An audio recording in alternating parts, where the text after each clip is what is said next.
Okay, number 3. What do we have? We had self-managed, self-motivated, self-governed. Self-governed. All right, unpack self-governed. Well, self-governed is governance. Here's the rules and the principles, the ethics, the morals that I've determined that I live by. Yes. And I'm not got somebody telling me here's the rules. I'm not got someone telling me here's the morals. I'm not telling somebody here's the ethics.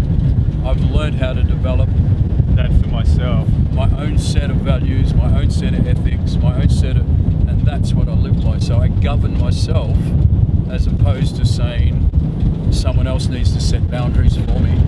Is this right or wrong behaviour? Is this good or bad?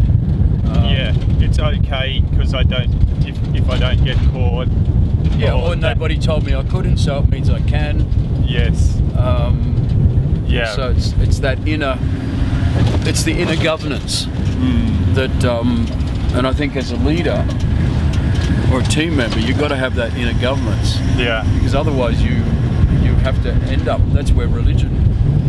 And how do you develop the ability to be self-governed? How do you develop that on a team? Because there are a lot of, unfortunately, team cultures where, I just do what I'm told. That's just the way it is, and that's probably a bottom of the pile kind of thinking. Well, I think develop that. I guess in a team, when the what you're doing becomes more of the focus than the why it's happening, means that you fall into the trap of living according to a set of orders that need to be carried out, rather than living according to a set of actions that need to be done to accomplish something. Yes. And so as a leader, if you don't give the why, because the actions can change according to the why, but if it's the what, then it's just all about this is how this needs to be done, and so you're following a set of orders, as opposed to, hey, this is what we're trying to accomplish, this is what we need to do to accomplish it. It's all about, in many ways, developing a level of maturity and emotional intelligence, isn't it? Like if you think about a child, as you and I are parents, your kids at a certain age have to be disciplined because they don't have the ability to self-govern and make good decisions or make helpful decisions, or they're testing all the boundaries, but you hope as they grow they get to a point where you don't have to keep disciplining them about certain behaviours because they've learned that's good, that's detrimental, there's consequences, so I'm going to do what I know is best for me and for others around me. And hopefully in a leadership, life setting, team setting, we learn those principles also. Yeah, well, we learn the principles, but we've also got to make sure that people who are leading the teams live by those. Are modelling the principles. Yes. Because as human beings, we learn by what we see. Yeah. And if we don't see it, then people won't. Because it is very much monkey see, monkey do. Yeah. Yeah. And when there's a disconnect or a duplicity in leadership. So I say one thing, but I act a different way. Yeah. Or this is okay for me, but it's not okay for you. There's just these inconsistencies in people. Don't model the right things, so people don't see the right things. And now, how do you keep people in line? Well, you give them orders. Yeah. And you box them in, as opposed to lead the way, show people yes. how it's to be, or how to behave, or what that type of thing. So you end up having to have a controlling type of leadership rather than a releasing leadership, which trusts. Yeah. no trust or trust.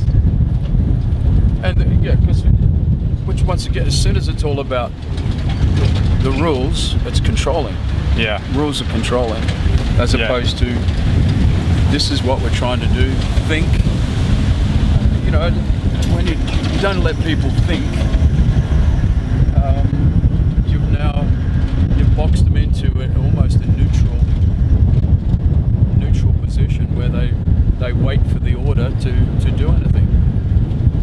The risk with having a team that thinks freely and is released to make their own decisions is that they may get it wrong.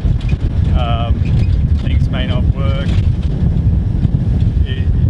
Do you have anything to say about that? Because we've probably all experienced that, but I think you'd prefer to. Well, yeah. You want to try and stay on that side. Yeah, hopefully I'm like this. This is what I try to be like anyway.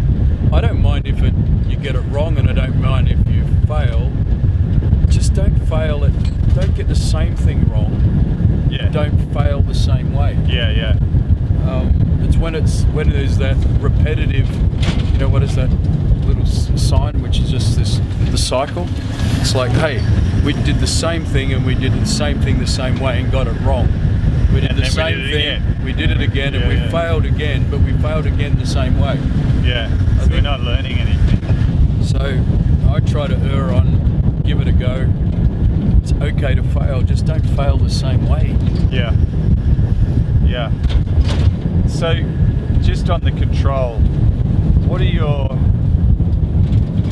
how do you, either if you work for a controlling leader or if you have controlling people on your team or you have to relate to people who operate that way to get the job done, sometimes that's just the reality. How do you work around that? Well, I think the thing about, first thing I'd say, be careful not to try and be a control freak because it's emotionally exhausting. Yeah. But I tend to, my own person, if I have to work around or within a controlled environment, I've learned to make the decision, you're right, it's not my thing, it's yours, you're in control, and I'll do exactly what you tell me to do, and won't necessarily step outside of that. Because it just gets too complicated and you lose energy, and you end up getting focused on things that aren't that important. Yeah, well, it's because I think the big balance is we go, I want you to take ownership of this. So we say, hey, we don't want you to say, well, it's yours, Phil. Yeah. You don't want to hear that. You want me to say, Phil, what we're about is mine. You're the leader, but it's mine like you. So you want me to take ownership. Yeah. But if you control me as a controlling leader of my ownership, I will give up ownership, and I will now become subservient to you're the owner, you're the boss, just tell me what to do. Yeah. So it's not going to get the best out of you, but you're just going to go, okay, if that's the way it is, I'll just... No, it's not. However, I try to, as best I can, I try to take the attitude that hopefully you don't really know what I like doing and what I love doing. I try and do both what I don't like and what I love with the same enthusiasm, the same passion, the same commitment, and only I know that I've given up ownership and just doing what you told me. Yeah. And only I know when I'm taking my own ownership and feel free to get on with it. Which is continuing to live self-managed and self-motivated. Yeah.